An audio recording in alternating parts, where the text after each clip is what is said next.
Pedras Preciosas do Grego, volume 1. Livro Outono. Estudos devocionais de palavras gregas para enriquecer seu entendimento da palavra de Deus. 4 de abril. Quantos soldados são necessários para prender um homem? Tendo, pois, Judas recebido a escolta, e dos principais sacerdotes e dos fariseus alguns guardas, chegou a este lugar com lanternas, tochas e armas. João 18, versículo 3. Jesus tem o maior poder de todo o universo. Quando andou pela terra, ele curou os enfermos, expulsou demônios, ressuscitou os mortos, caminhou sobre a água, transformou a água em vinho e multiplicou pães e peixes. De fato, Jesus realizou tantos milagres que o apóstolo João disse, abre aspas, há, porém, ainda muitas outras coisas que Jesus fez. Se todas elas fossem relatadas uma por uma, creio eu que nem no mundo inteiro caberiam os livros que seriam escritos. Fecha aspas. João 21, versículo 25. Satanás estava aterrorizado com Jesus. Foi por isso que o inimigo inspirou Herodes o Grande a tentar matar o Messias recém-nascido, assassinando todos os bebês de Belém e arredores. Mateus 2, versículo 16. Quando isso falhou, o diabo tentou destruir Jesus, seduzindo-o com tentações no deserto. E quando isso falhou, o diabo tentou matar Jesus em numerosas ocasiões usando pessoas religiosas iradas. Você se lembra das muitas vezes em que os líderes religiosos tentaram e não conseguiram prender Jesus?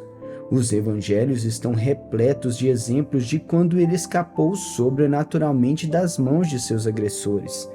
Ver Lucas 4, versículo 30, João 7, versículo 30, João 8, versículo 59, João 10, versículo 39. Ora, esse era o momento da tentativa seguinte de Satanás usando Judas Iscariotes, e parece que o diabo estava preocupado em não ter sucesso novamente.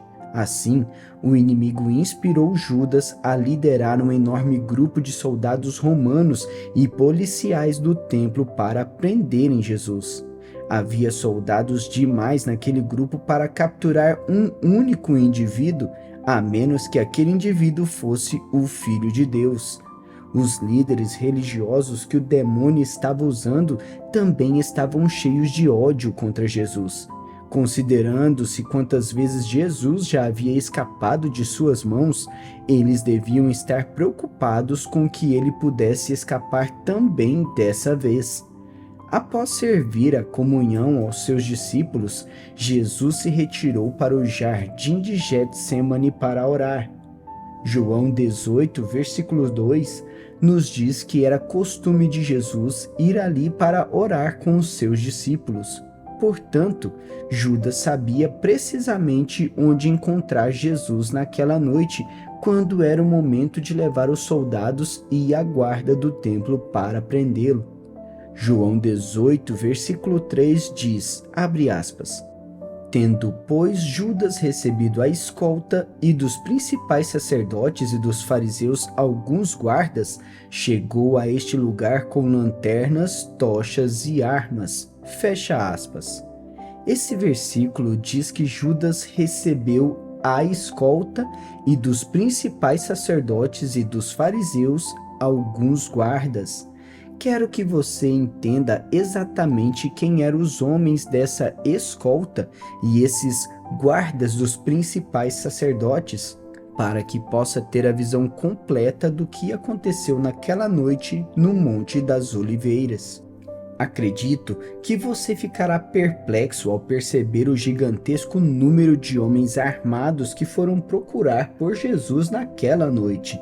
Os soldados que Judas levou com ele ao jardim de Getsêmani eram soldados que serviram na fortaleza Antônia, uma torre que havia sido construída pelos governantes asmoneus. Mais tarde, ela foi rebatizada como Fortaleza Antônia pelo rei Herodes em homenagem a um dos seus maiores patronos, Marco Antônio. Sim, o mesmo Marco Antônio que se apaixonou pela rainha egípcia Cleópatra. A Fortaleza Antônia era um edifício enorme construído sobre uma rocha, com altura de quase 23 metros. Suas laterais haviam sido totalmente alisadas para tornar difícil para os inimigos escalarem suas paredes. Embora tivesse muitas torres, a mais alta estava localizada no canto sudoeste, dando ao atalaia uma visão ampla da área do templo, bem como de grande parte de Jerusalém. Dentro desse enorme complexo havia um grande pátio interno para os exercícios da coorte romana, composta por 300 a 600 soldados especialmente treinados situados ali. Essas tropas estavam prontas para agir de modo defensivo no caso de uma rebelião ou motim. De fato, uma escada conduzia da torre ao interior do templo, permitindo que os soldados entrassem no templo em questão de minutos se um distúrbio ocorresse ali. Certo escritor observou que havia até mesmo uma passagem secreta da torre até o pátio interno dos sacerdotes, possibilitando aos soldados chegarem até mesmo àquele local sagrado e proibido. João 18, versículo 3, registra haver uma escolta no jardim naquela noite. A palavra grega para escolta é espira. Essa é a palavra que descreve uma coorte militar, o grupo de 300 a 600 soldados anteriormente mencionado. Esses soldados, extremamente bem treinados, eram equipados com as melhores armas daquela época. João 18, versículo 3, também nos diz que, na noite em que Jesus foi preso, esta escolta de soldados era acompanhada por guardas dos principais sacerdotes e fariseus. A palavra guardas provém da palavra grega uperetas, que tem vários significados nos tempos do Novo Testamento, mas, neste caso, descrevia os policiais que trabalhavam nas áreas do templo. Uma vez proferido um juízo pelo tribunal religioso, era responsabilidade da guarda do templo executar esses julgamentos.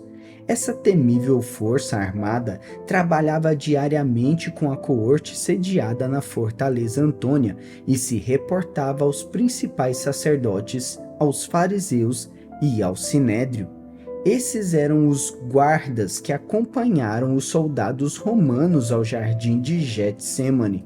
Portanto, podemos concluir que, quando os soldados romanos e a guarda do templo chegaram para prender Jesus, a encosta onde o jardim estava localizado ficou literalmente coberta por soldados romanos e milícias altamente treinadas do monte do templo. Quero que você realmente perceba que enorme multidão de homens armados foi naquela noite. Então, vejamos o que os outros evangelhos nos contam sobre esse mesmo incidente. Mateus 26, versículo 47 diz que era uma grande turba de soldados, usando as palavras gregas ókilos polos para indicar que era uma grande multidão de homens armados. Marcos 14, versículo 43, chama isso de uma turba, usando a palavra grega ókilos, indicando que era uma grande multidão. Lucas 22, versículo 47, também usa a palavra ókilos para indicar que o grupo de soldados que veio naquela noite era enorme. Isso nos faz imaginar o que Judas teria dito aos principais sacerdotes acerca de Jesus para fazê-los pensar que precisavam de um pequeno exército para prendê-lo. Judas os preveniu de que Jesus e seus discípulos poderiam criar uma briga? Ou será possível que os principais sacerdotes estivessem nervosos por Jesus poder usar seu poder sobrenatural para resistir a eles? Certamente, Jesus era conhecido por seu poder. Afinal, ele havia ministrado durante 3 anos, curando os enfermos, purificando leprosos, expelindo demônios, ressuscitando os mortos, caminhando na água, transformando água em vinho e multiplicando pães e peixes. As histórias do poder de Jesus já deviam ser lendárias até mesmo durante a sua vida aqui na Terra. Até Herodes ouviu falar dos poderes de Jesus e desejou ser testemunha ocular dos milagres que ele realizava. Ver Lucas 23, versículo 8. Vimos o que o apóstolo João disse sobre isso em João 21, versículo 25. O próprio mundo não seria capaz de conter todos os livros que seriam necessários para registrar todos os milagres de Jesus. Portanto, não é demasiadamente difícil imaginar que a maioria das pessoas do tempo de Jesus tenha ouvido histórias sobre o poder extraordinário que fluía por seu intermédio. Meu coração se empolga em pensar no poder de Jesus Cristo. Ainda mais empolgante é o conhecimento de que o mesmo poder que fluiu por meio dele quando ele andou nesta terra, flui agora por meio de você e de mim. O mesmo Espírito Santo que ungiu Jesus para cumprir o seu ministério foi enviado para capacitar você e eu a fazermos as mesmas obras que ele fez. De fato, Jesus profetizou que nós faríamos obras ainda maiores. João 14, versículo 12. Esse é o tipo de poder que opera em você e em mim. Sempre que o diabo tenta insinuar que você não é uma pessoa séria a ser temida, você precisa se levantar e lembrá-lo de quem vive dentro de você. Diga ao diabo. E ao mesmo tempo lembre a si mesmo que o maior vive dentro de você. 1 João 4, versículo 4. E que você é um vencedor do mundo. 1 João 5, versículo 4. Lembre-se todos os dias de que o mesmo poder que ressuscitou Jesus vive agora dentro de você e está à sua disposição 24 horas por dia. E na próxima vez em que você enfrentar uma situação que requer poder, abra o seu coração e deixe-o fluir, porque a unção que estava em Jesus está agora sobre você. Faça esta oração comigo. Senhor, sou muito grato por tu possuires o maior poder de todo o universo. Não estou servindo um Deus morto, estou servindo a um Senhor vivo que está intercedendo por mim à direita do Pai neste exato momento. Jesus, venho a ti como meu grande sumo sacerdote e te peço hoje que tu me enchas com teu poder 24 horas por dia, 365 dias por ano. Não quero apenas saber de ti intelectualmente, quero realmente te conhecer.